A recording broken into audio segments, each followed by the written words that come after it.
Next, we are going to discuss about writ jurisdiction under Article 32 elaborately.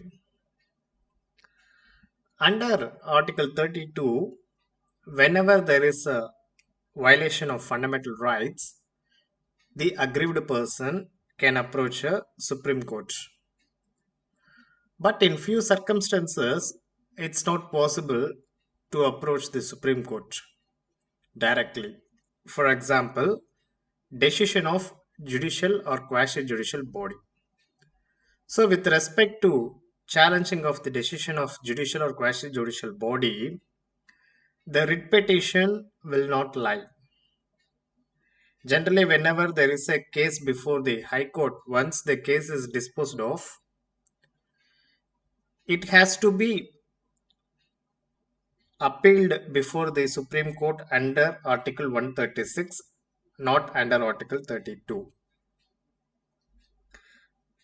If the quasi judicial function passes any order, it has to be challenged before the High Court first. Once the High Court disposed of the case, they have to come for Supreme Court. In Ujjain versus state of Uttar Pradesh, the petitioner was affected by the sales tax officer, wherein he imposed a tax without applying a law properly. In the circumstances, he filed a petition before the Supreme Court by stating that the fundamental rights has been violated. But here, the legal right of the petitioner has been violated. For the violation of legal right, he has to approach High Court initially. After the High Court, he has to approach Supreme Court. It's not possible to approach Supreme Court directly for the violation of legal rights. Next, no legislative transgression in the field of judicial review. In the Keshavananda Bharati versus State of Kerala, the Supreme Court held that the judicial review is one of the basic structure of the Indian Constitution.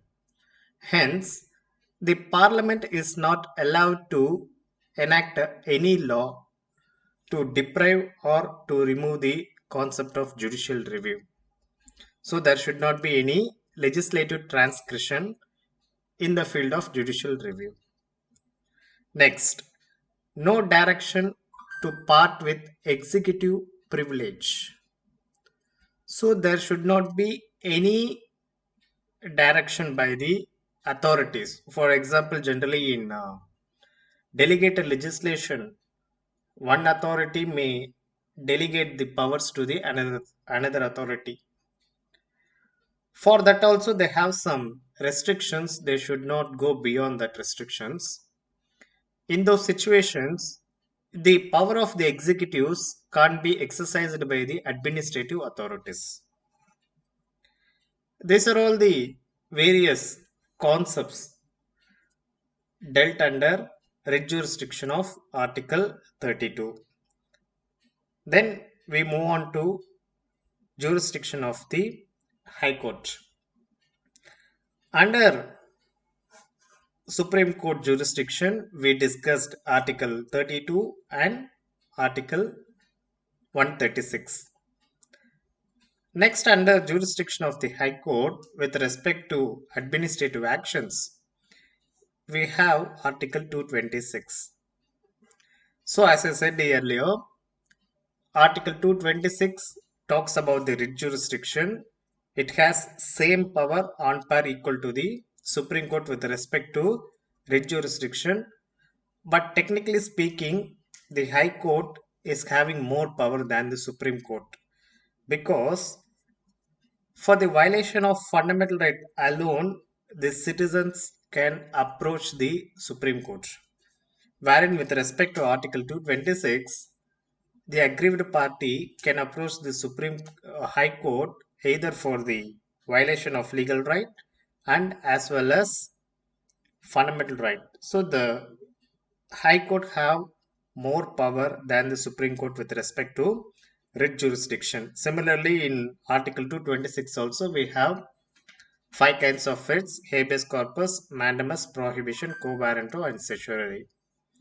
So these are all the major difference between the Article 226 and as well as Article 32.